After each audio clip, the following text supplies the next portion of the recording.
मराठी मातृभाषा चॅनलवर आपले स्वागत। आज मी तुम्हाला वटपौर्णिमेची कथा सांगणार आहे। अनेक वर्षापूर्वी भद्र देशात अश्वपती नावाचा राजा राज्य करीत होता। त्याला सावित्री नावाची कन्या होती। सावित्री अतिशय सुंदर, नम्र व गुणी मुलगी होती। सावित्री उपवर झाल्यावर राजाने तिला आपला पती निवडण्याची परवानगी दिली।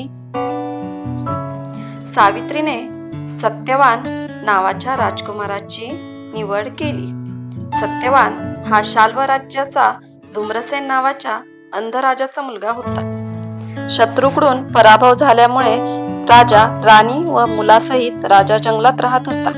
भगवान नारदांना सत्यवानाचे आयुष्य केवळ 1 वर्षाचेच असल्याचे माहीत असल्यामुळे त्याने त्याच्याशी लग्न करू नको असा सल्ला सावित्रीला दिला, पण सावित्रीने ते मान्य केले नाही। तिने सत्यवानाशी विवाह केला व जंगलात येऊन ती नवऱ्याबरोबर सासू सासऱ्यांची सेवा करू लागली। सत्यवानाचा मृत्यू जेव्हा 3 दिवसावर येऊन ठेपला तेव्हा तिने 3 दिवस उपवास करून सावित्री व्रत आरंभिले। सत्यवान जंगलात लाकडे तोडण्यास निघाला असता सावित्री त्याच्याबरोबर गेली। लाकडे तोडता तोडता त्याला घिरी आली व तो जमिनीवर पडला।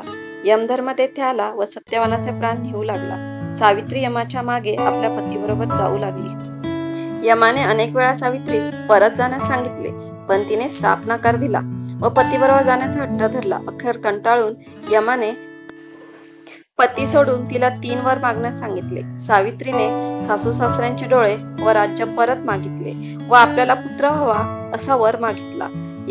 यमराजाने गफलतीने तथास्तु म्हटले। तेव्हा त्याला वचनबद्ध झाल्याची आठवण झाली व सत्यवानाचे प्राण परत करावे लागले। सत्यवानाचे प्राण सावित्रीने वडाच्या झाडाखालीच परत मिळविले। म्हणून ज्येष्ठ महिन्यात पौर्णिमेला स्त्रिया वडाची झाडाची पूजा करून उपवास करतात।